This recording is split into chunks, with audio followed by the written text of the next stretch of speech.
Hi, my name is Phil Calvert. I'm the author of Successful Seminar Selling, the ultimate business guide to boosting sales through seminars and workshops. In this section, we're going to look at 5 key decisions that you need to make if you're planning a seminar. That's if you're planning a successful seminar. 5 key things that you need to think about. First of all, your objectives. You need to write down, and the key here is writing down, what your objectives are for this particular event. Is it to raise your profile locally? Is it to show off a new product or service? Is it to make money by selling tickets? Your objectives could be anything, but only you will know, but you have to write it down. If you don't have a key objective for your seminar or for your workshop or for your product showcase, trust me, your event will fail. Get it written down. You also need to have another objective for somebody else, and that's an objective for the people who come to your workshop. So again, you need to write down what it is that you want them to do, to remember, to act on, or perhaps to purchase as a direct result of coming to your seminar. So 2 key objectives there to get written down. Again, if you don't get them written down, trust me, your seminar will be vague, it'll be wishy-washy, and you won't get the bums on seats that you really want. The second decision that you need to think about is the subject matter. What are you going to talk about? Now, for many people, they've got a vague idea in the back of their mind. Yes, let's put on a seminar on a particular subject. But they don't have a really clear idea of what it is that you're going to talk about. One of the best ideas that I use, certainly when I'm putting on seminars, is I actually ask my target market what they would like me to put a seminar on. And I often use surveys on my website, or I use a tool called SurveyMonkey, where I actually ask people what it is that they would come to if I was to put on a seminar. So, for example, I've done seminars in the financial advice world for financial planners and for IFAs and mortgage brokers, and I'll put on my website a list of seminars that I think that they might be interested in. And I list them out, and I send a survey to my list, to my target market, and I say, if you were going to come to a seminar, or if you're interested in coming to a seminar, which one of these would you be most interested in? More often than not, I find that the ones that I think they won't be particularly interested in are the ones they really go for.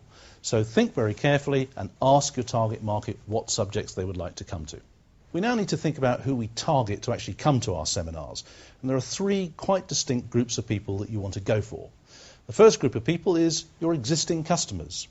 They are much more likely to actually turn up because they already know you and you already have a relationship with them. Targeting your existing customers is also a great way to cement recently new relationships, to build on existing relationships, and also to remind them that you exist. So invite your existing customers to come along to your seminars. The second group of people you want to go for are people you've got business relationships with, perhaps professional connections, perhaps associates who introduce business to you. Again, they already know you, you already have a relationship with them, and they're much more likely to come along. And they may well pick up tips and ideas about your products or services which they can use and recommend people to you. The third group of people you need to go for are just plain prospects, people who've never met you before. They may be on your email list, on your marketing list, but by and large, these are the people who just respond to your marketing, be it your mailers, be it how you promote yourself on the internet, maybe through advertisements in the local newspapers. The next decision you need to make is whether or not you're going to charge for your seminar. Now, I can convince anyone in the world that they need to be putting on seminars or workshops as a way to promote themselves and to sell more products and services. But when I say to them, you in fact should be charging people to come along to your seminars, many of them go, not sure about that, I don't think that'll work for my business. After all, my seminar is a marketing activity. Well, let's just imagine for a moment that a local financial advisor was putting on a seminar about pension planning or inheritance tax planning or how to save money. And let's say there were 2 firms offering identical seminars, and one of them was charging nothing at all, it was free, and the other one was charging, let's say, £257. Which of those 2 events do you perceive to be offering the most value? And that's what it's about. In fact, there is actually no evidence at all to suggest that if you charge a reasonable and sensible amount that reflects your expertise, there's no evidence to show that that will actually put people off coming to your event. So it is a key decision to make, am I or am I not going to charge people to come along? But if you do charge, of course, what a fantastic new income stream your seminar will create. And you end up with a lovely position where people are paying to be your prospects. The final decision you need to make is, of course, location, date, and time. Location is absolutely critical, and most people tend to go for the usual suspects, some of the big branded hotels. Now, there's nothing wrong with that, but they don't really add much value to your potential event. If you're sitting in one hotel, you could be sitting in any hotel for that matter, anywhere around the world. So I try to go for venues that are just a little bit different, are attractive in their own right, and that might just tip the balance to encourage people to come along.